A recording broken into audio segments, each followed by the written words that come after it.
Hello दोस्तों, welcome to my channel education सब। आज हम लोग रेगुलेटिंग एक्ट 1773 की बात करेंगे। 65 में रॉबर्ट क्लाइव ने बंगाल में द्वैध शासन स्थापित करा, यानी कि वो जो द्वैध शासन लागू किया था उसके माध्यम से उसने बहुत सारा रुपए कमाया, लूट खसोट मचाया और क्या हुआ कि एक क्षेत्रीय शक्ति के रूप में उभर के सामने आया। अब रेगुलेटिंग एक्ट 1773 आता है, जो क्या करता है कि जो भी कंपनी के लोग थे, जो भी वहाँ पे शासन कर रहे थे, उन पे कंट्रोल करने के लिए एक चार्टर आया था जिसका नाम था रेगुलेटिंग एक्ट 1773। हम बात करें रेगुलेटिंग एक्ट 1773 की, तो उसमें कुछ प्रमुख पॉइंट्स हैं। जैसे कि जो रेगुलेटिंग एक्ट 1773 था, वो जो तत्कालीन वहाँ ब्रिटिश प्रधानमंत्री थे लॉर्ड नॉर्थ, इनके द्वारा जो एक गठित गुप्त समिति थी, उसी की सिफारिश पर रेगुलेटिंग एक्ट 1773 को पास किया गया था।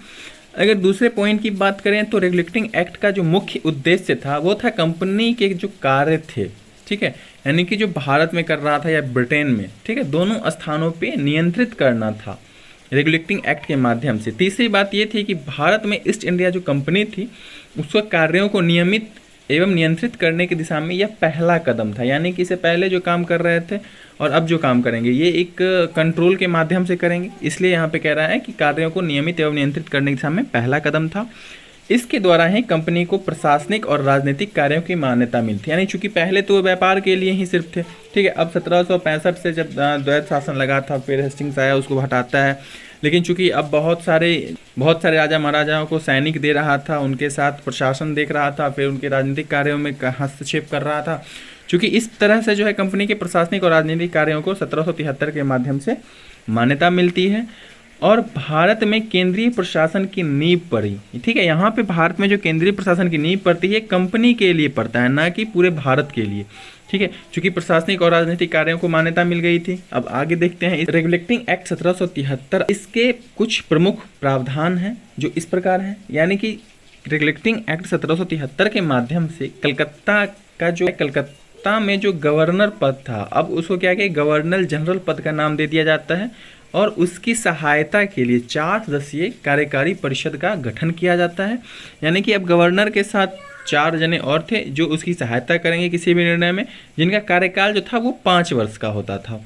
अब गवर्नर की जो परिषद थी उसमें जो 4 अन्य लोग थे उसके नाम इस प्रकार हैं कि फ्रांसिस था, क्लेवरिंग था, मानसन था और बारबेल था, ठीक है। ये उन गवर्नर जनरल के परिषद के सदस्य थे।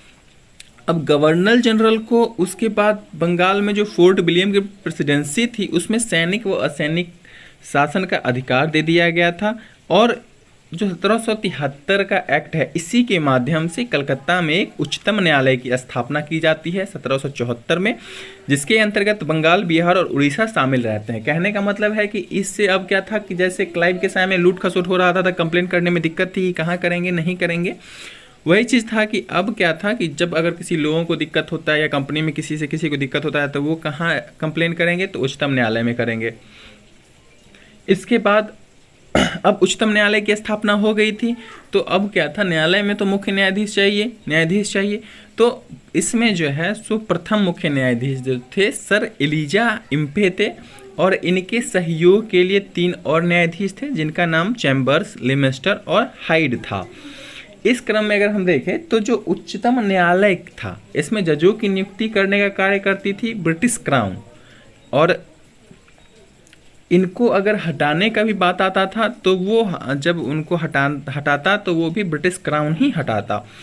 अब देखिए कि जो रेगुलेटिंग एक्ट 1773 आया था उसमें क्या हुआ था कि पहले हम लोग देखे हैं कि कार्यों को नियमित और नियंत्रित करना था, यानी कि जो कंपनी में जो भी भ्रष्टाचार थे, ठीक है, यानी कि जो कंपनी के कर्मचारी थे या जो भी अधिकारी थे जो रिश्वत व उपहार लेते थे, ठीक है, या फिर पर्सनल ट्रेड करते थे या निजी व्यापार करते थे, उस पे जो है 1773 के माध्यम से प्रतिबंध लगा दिया गया था। इसके बाद 1773 के एक्ट द्वारा ही जो ब्रिटिश सरकार था, ठीक है, उसने कोर्ट ऑफ डायरेक्टर्स के माध्यम से, यानी कि जो कंपनी की गवर्निंग बॉडी थी, कंपनी की गवर्निंग बॉडी के माध्यम से कंपनी पर अपना नियंत्रण सशक्त किया। अब क्या था कि कुछ भी होता तो कंपनी का गवर्निंग बॉडी के माध्यम से होता।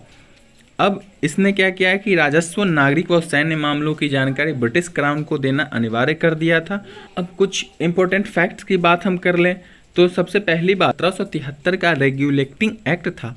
इसने क्या करा था कि भारत में कंपनी के शासन के लिए पहली बार एक लिखित संविधान प्रस्तुत किया था, क्योंकि इससे पहले कुछ भी ऐसा नहीं था जिसमें नियम कानून दिया हुआ था कि कंपनी कैसे काम करेगा, नहीं करेगा, क्या करना है, नहीं करना है। इस तरह से जो है सो पहली बार लिखित संविधान प्रस्तुत किया गया था। अगर हम दूसरे पॉइंट की बात करें तो 1773 की एक्ट में ही एक चार्टर आया था जिसका नाम था चार्टर ऑफ जस्टिस, यानी कि न्याय का चार्टर, जिसे ब्रिटिश राजा ने भेजा था। और इसी में प्रावधान था कि कलकत्ता में एक उच्चतम न्यायालय की स्थापना की जाएगी। अगर हम तीसरे पॉइंट की बात करें तो जो कलकत्ता में 1774 में उच्चतम न्यायालय का स्थापना हुआ था, बस वह एक अभिलेख न्यायालय था और इस अभिलेख न्यायालय के विरुद्ध भी हम लोग अपील कर सकते थे प्रिवी काउंसिल में, और जो प्रिवी काउंसिल थी वो ब्रिटेन में थी। तो हेस्टिंग्स ने ही क्या बंगाल में क्या करा था कि प्रत्येक जिले में फौजदारी एवं दीवानी अदालत की स्थापना करी थी। अच्छा लगे तो लाइक सब्सक्राइब जरूर करें। धन्यवाद।